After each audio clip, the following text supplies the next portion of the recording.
Pô, eu tava pensando numa parada. Assim, você fala que eu sou feio, que eu não sou atraente, nem nada, né? Mas tipo, eu sou bonito, mas eu sou um bonito depende. Entendeu? Depende do teu nível de álcool, da iluminação. Tipo, agora tá sem iluminação, eu tô na merda aqui. O extrato da merda, sou eu. Extrato da merda. Né? Depende da iluminação, do nível de álcool, do nível de tesão que você tiver. Tipo, tu tá na balada, pá, tá cheio de tesão, mas não conseguiu pegar ninguém, vai chegar pro teu amigo aqui, é gostosinho, né? Eu tava pensando, agora tipo, eu sou um feio depende, entendeu? Assim, tipo, mas assim, quando a pessoa nasce feia, tipo, Deus indeniza, né?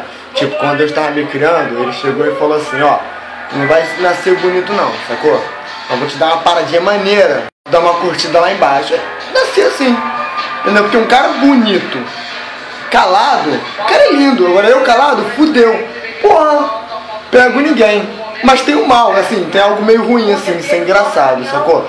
Tipo, vou pra balada e tal, conheço várias garotas, tal, nossa, ele é legal, ele é maneiro e tal. Sou um legal, mas chega no fim da boate, só ganhei amiga. Peguei ninguém, geral de casalzinho ali, eu com um copo de cerveja, bebendo sozinho. Ai, me adiciona no chat, Derek.